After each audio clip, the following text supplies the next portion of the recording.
Hi, I'm Neil Sackmary. Hi, I'm State Trooper Sean Hagstrom with the Nevada State Police Highway Patrol Division, PEIO. Please stay tuned for the next episode of Trooper Talk. And together, we can make a difference. Here we are live at the 360 Vegas studios with this edition of Trooper Talk. We have Officer McClarty here, and we're really glad that you're here. When it comes to the career fair, right, like you don't wear the smoky hat, right, because you do parole and probation, and they do they wear the smoky hat because they do the troopers. Mm-hmm. But I did get one issued to me. I got one. Oh, really? Yeah. So when you're done the academy, you get one? I got one, yeah. And so parole and probation, although they work closely with the troopers, it's sort of a different division. Mm-hmm. And so in that different division, there are different heads of that division, but they still make sure that you have everything that you need in order to facilitate the best positive job for what you have, right? And that actually separates us from different agencies too, because in the academy, you don't have to fork over your own money to purchase your gear. Nevada State Police issues it to you, right? So whereas other agencies, you have to pay $1,000 plus to get your duty belt, your holsters, your gun, everything, right? We issue you everything. So when we showed the recruiting video that one day, right? We had it like a long time ago, where the person shows up in the duffel bag, Yep. right? And they're all like in the suits, Yep. right? And you think like, oh, this is going to be great. Somebody's just going to hang out and talk to me. And then you show up and all of a sudden you're doing like, I think we watched them do push-ups and this and that and all this type of stuff. So you show up with your bag and your clothes. And then from there, Nevada State Police outfits you? Correct. So like what they show up with, maybe their PT gear that they have already gotten issued, paper items, pencils, things like that. There's specific things that the academy requires you to have. But then once you're through your first week, you start getting issued your uniforms, right? So you see here at this career fair, you got troopers here and you got parole and probation officers. So the uniform, you can kind of see the difference. But everything right there is issued to you, regardless of what division you go to. And so when the person has all the when the person gets all the equipment and everything like that, that's then theirs to wear and all that type of stuff. And so if they don't have to pay for the replacement, I guess it's like you said. Right. So if you have equipment that important. wears down or something, then you can turn it in to get a replacement. Where with another agency, you might have to expend money. Yeah. So that's one of the benefits. Talk to me about the take-home car. Right, I was going to add that just in case you didn't say it, but you're perfect and you said it. So just like we issue your gear, once you're out of the academy and you're off probation, you get your vehicle issued to you too. So just like that, if your car breaks down, you will get another one. So a changed out, temporary vehicle until yours gets fixed. The take-home vehicle. Let's put a little bit of a number on that, okay? Maybe it could translate to $10,000 or $15,000 for a year of maintenance and this and all this type of stuff, gas, all this. But one of the best benefits is that you get to sign on from your garage or your driveway, wherever your car is, and you're gone. You don't have to drive somewhere else, get changed, take someone else's car, who knows if it has gas, and then go about your day. Right, your car is how you left it because it's yours.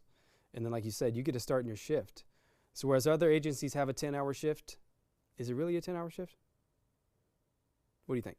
No. Right, because you don't start in your driveway like we do. We sign on in our driveway, so our 10-hour shift starts from our driveway, and then maybe we go to the office, or maybe a trooper makes a traffic stop on the way to the office. Your shift's already started. So there's no prep time from when you leave your house to get to your station, to change out, to go to a briefing, and then get in your car to start your shift. So maybe 30 to 40 minutes prior to your shift, 30 to 40 minutes after your shift. Whereas with us, we do 10 hours. So you got drive time from when you end your shift to end in your driveway because we're on the clock. Yeah. Whether they're making traffic stops or we're doing home contacts. And I was just going to say that one of the things that I love about it is when Jason Bracek would always say to me that he gets to put his stuff in his car, Yep. and he knows that it's there. Right. However you prepare, you Yep. know what I'm saying? Like So whatever you might need. Yep. whatever, yeah, because he say, look, once I leave my house, he goes, I can't go back. So like, you know, whatever it is that he keeps in his bags and so like he knows that nobody's messing with it. Yep. And so it's very important, you know what I'm saying? And so that's something that Nevada State Police provides that no one else does. Yeah, and it's a great luxury. And I'll never get rid of it.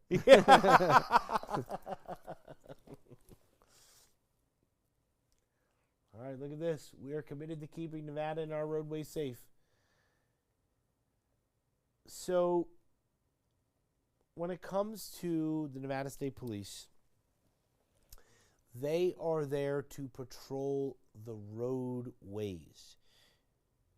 Maybe it's on the highway, maybe it's on a surface street, maybe it's because there's a pedestrian problem, maybe it's because there's a school problem, maybe they're part of the joining forces where they're out there with the motorcycles with Trooper Thayer and they're stopping people. Mm-hmm. You know what I mean? There's many different things, but the Nevada State Police is not just on a highway. And so they patrol all the roadways, and they can go anywhere they want. And so you don't have to stay in a little certain sector for the job when it comes to the troopers. And we've never talked about it, but I'm sure you travel. I mean, not all over, but I'm just saying, right? Like, you know, you have to travel throughout this area for people on parole and probation, right? Like North Las Vegas to, you know, southeast to this and that. And all Yeah, that I've been as far as from like Tule Springs to, you know, almost Prim. Wow. Yeah, all over. And that's just the Las Vegas area, right? right. No, 100%. Yeah. And then Northern has theirs, But that's because people get in trouble. Yeah. And so when people get in trouble, they have to then be in a supervisory state in certain applications. And so when someone is in that state and they're part of the probation, they have specific things that they have to do. And so when it comes to people that are impaired and things like this, I just want people to understand that they have the option of meeting you.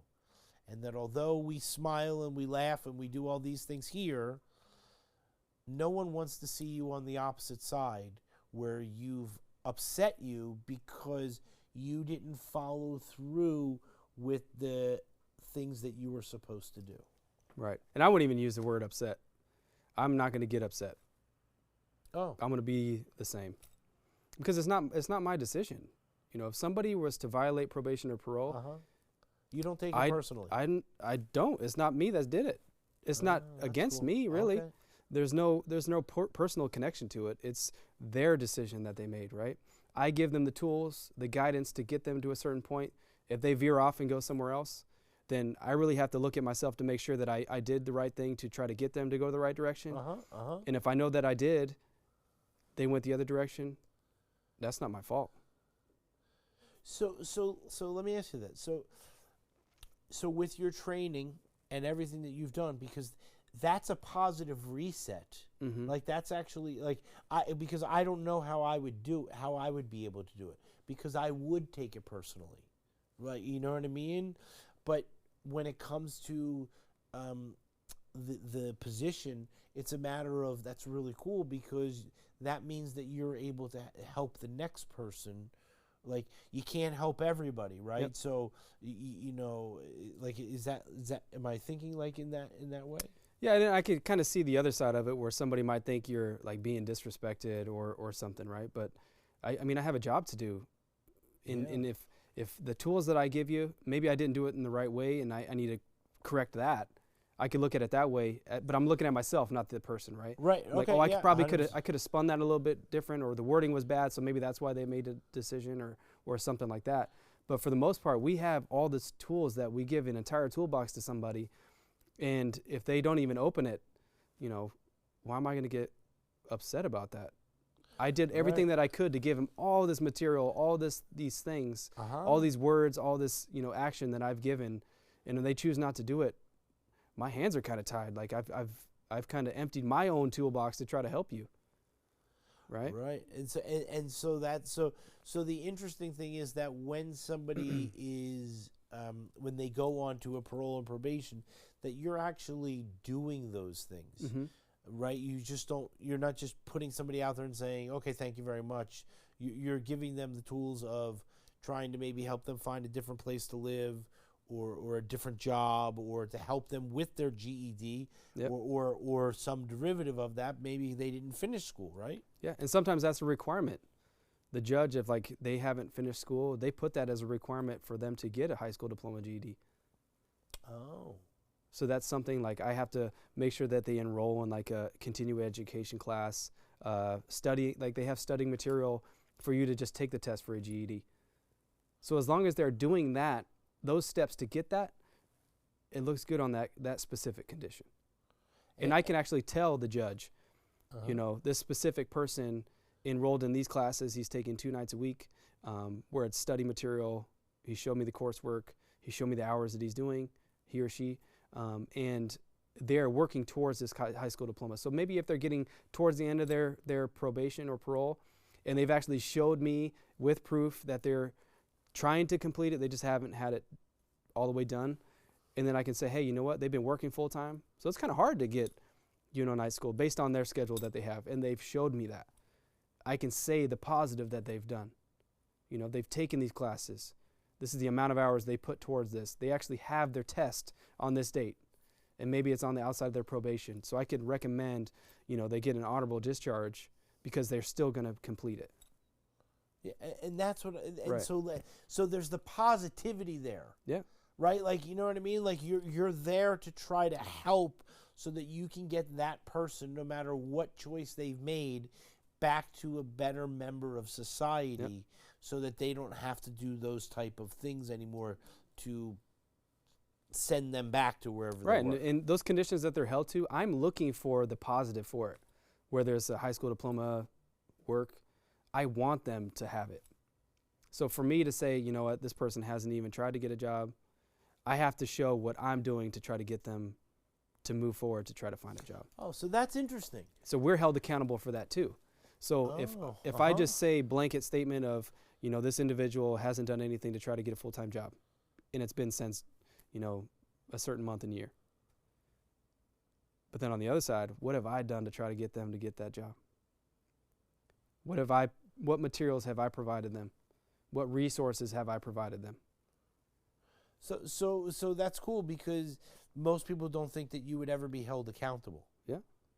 You know what I mean? And maybe you hold yourself accountable, right? But in this way, That's part of it, yeah. That's really But really great. if on a certain case we go in front of a judge, and then they talk to the DA, they talk to us, and they're like, "Hey, Officer McClarty, I noticed on here you put that they failed to obtain a full-time job," and that's it. What did you basically saying what did you do? What did you do to What help? did you do? Exactly. That's really cool. And again, you know what I mean? It just shows that what you do and what the parole and probation department does by providing all of this material and all these things, you're doing. You know what I mean? It just the same way as the Nevada State Police on the trooper end of things, they're out there patrolling the roadways to make sure that people aren't doing these impaired driving and speeding and all this. The other morning, I was driving. I went for my drive in the morning. These people, they're lunatics. I mean, they must have been at 120, 130 miles an hour, right? And there's one, and then there's another, and then the next guy behind them, and I'm just thinking, I moved over.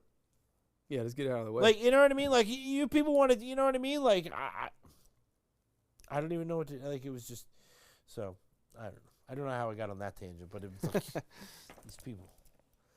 All right, let's see what this is.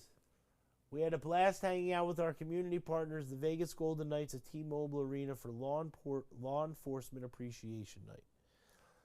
The Golden Knights and all the sports agencies across the valley, you know what I mean, Mm-hmm.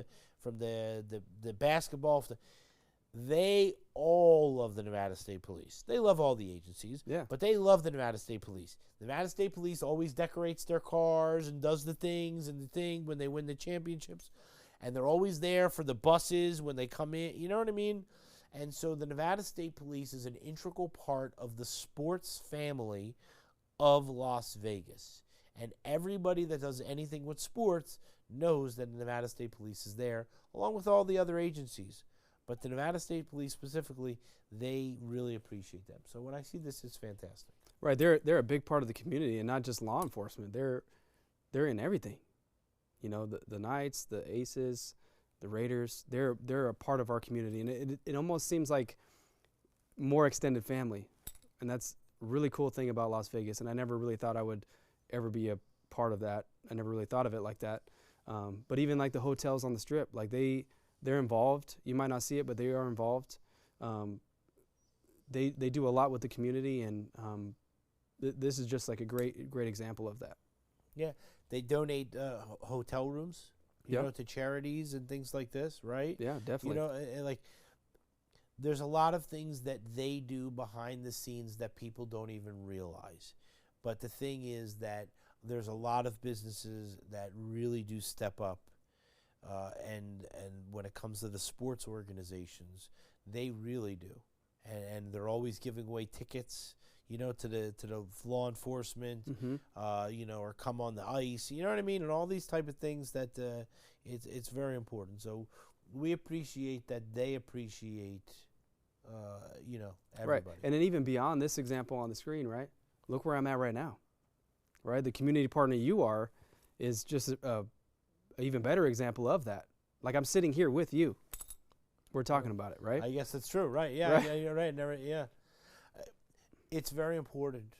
You know what I mean? Like we ride these roads, we do all this type of stuff. You know what I mean? Yesterday when the captain came in and everything like this, and you know, and we got a little plaque and everything. Like it's just. It's the little things that do really make a big difference, and because you know that it's coming from the heart, and when things like this, you know that they're delivering from the heart, Right. because that's why they're here, and they appreciate everybody. So it's fantastic. You know what I'm saying? Okay. A sober ride is cheaper than a DUI. Well, I'm sure that's the case because I think a DUI is about $10,000 to $15,000 or whatever number And loss it of is. license. And Loss of everything, yeah. license. People don't even think about. I don't even think they realize, because they think it's no big deal, right? That I'll pay the money. I have enough money. I can buy whatever I want, so it doesn't make a difference. My lawyer will get me out, right? And so. I'm sure that happens all the time. You know what I mean? Like, I watch my TV show, you know, where that shows the police officers. It must happen 3 or 4 times a night. You know what I mean? Where the person goes, listen, you're arrested for DUI. I don't care. My lawyer's going to get me out by tomorrow morning. And you know. Okay, fine. But you're still going into this disgusting place for 10 or 12 hours, sitting next to someone who may or may not like you. Yep. And you have to be there. And then after you get out and you have whatever that you can afford, that you can pay, the loss of privilege to be able to drive from your house to the burger joint down the road and come back because you're hungry. Yeah. I don't know what that feels like, but I never want to experience that. I mean, like it's like taking away your complete freedom. And then you take into account, how do you even get to work? You know, one of the guys, he got in an accident that works for me, and he had to take the Uber, you know, to and from work. It's not cheap. It's $35 every day, each way, back and forth. You know what I'm saying? And so people don't understand that when it comes to the DUI, that it is life-changing. First of all, you might die. Right, and that's like the bigger picture. Like you were saying, oh, I can get out in this amount of time because I have lawyers and stuff. But that was a lucky situation that you actually got a DUI by just being pulled over. Yeah. What if you weren't pulled over? What if you weren't And pulled potentially we didn't save your life because we pulled you over, right? There's the what if something else happened. over? Yeah. You're not only just paying your fines and fees for the DUI, but you potentially could hurt yourself and somebody else.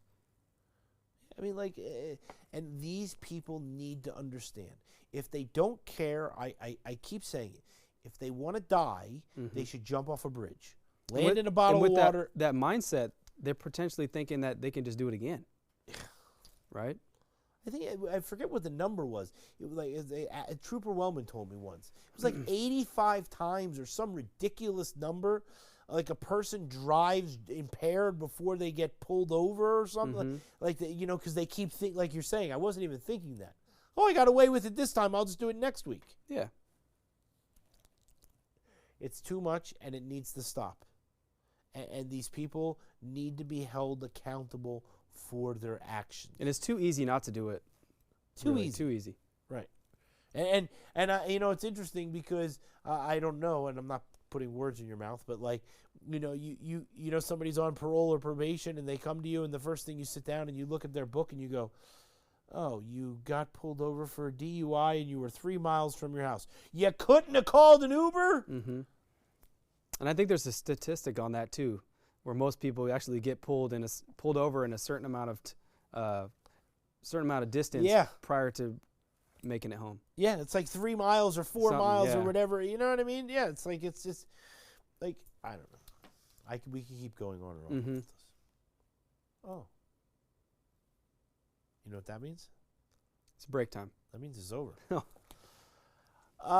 Officer McClarty, I totally enjoy hanging out with you. You know what I mean? Because the thing is that you're so even-keeled and, like, you're so full of information that to just be able to give out to people. And so it's really, really important and it's really wonderful. I want to thank you again for doing the recruiting. Right? Like, it's really important, and I know that you're very busy with all your other stuff, but that you find time to ensure that the recruiting is done. And it's done in a proficient way so that we can get more people as dispatchers and everything like that. So tell everybody here about the recruiting and all Absolutely. that type of And even at the end of today, by, I don't know what time it is now, but when I get out of here today, I've got 3 people scheduled to either practice a fitness test today or actually take a fitness test today. So Really? I set aside time at the end of my day. It's Friday, Fabulous Friday for myself. But the rest of my shift is dedicated to people that want to join us. And I'm excited to do that. One, I get to interact with them because potentially they're going to be my coworker, right? So I want to have that positive impact to the start of their career. So now they remember me as the person that help guide them to a rewarding career with us.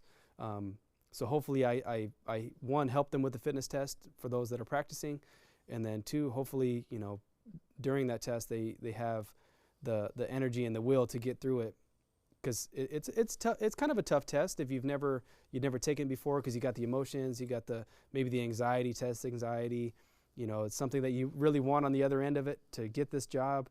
This is setting you back, so you really got to try hard.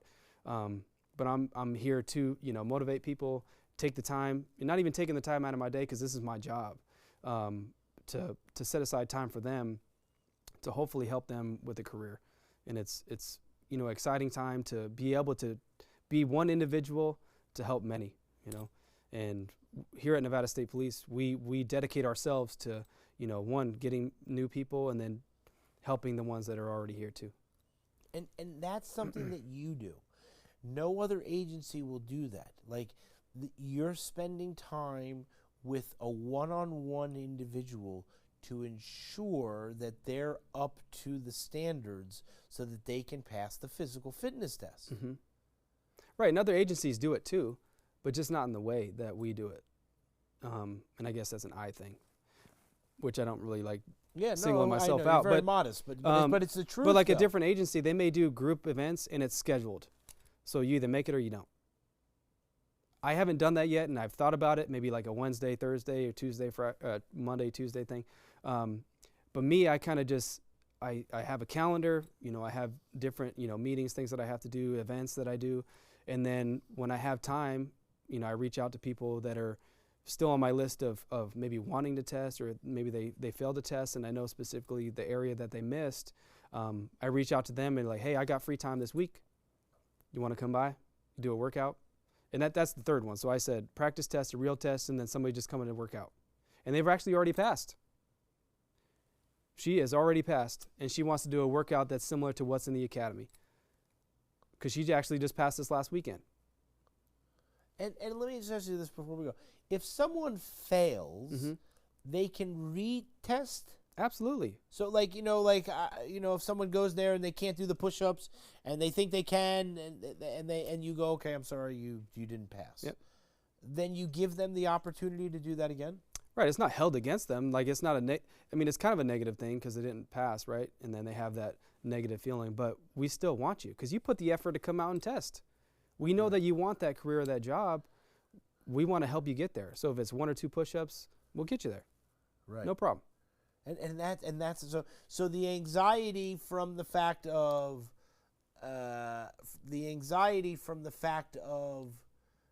not passing is one thing, but you will help them do it. Right. In the setting of our testing, it's not we're not grilling you, we're not yelling at you, right? We want you to just come out anxiety-free, stress-free, do the test, and then move on. And then I'm here from testing. I'm not a polygrapher, but I'm there to answer questions in backgrounds and polygraph to, if you're having trouble uploading documents, then I'm there. What type of documents you need. I am there for every step to give advice, to give, whatever you need to get through. Yeah, I never even thought of that. We'll have to get that to it. That's a good one for the next episode. Yeah. The polygraph and all that type of stuff. Yeah. But you have to do that stuff. You have to protect everybody. Yep. You know what I'm saying? Officer McLarty, thanks so much. I greatly appreciate it. Okay? Yeah, thank you for having me again. All right, now we'll wave here. All right, see you later.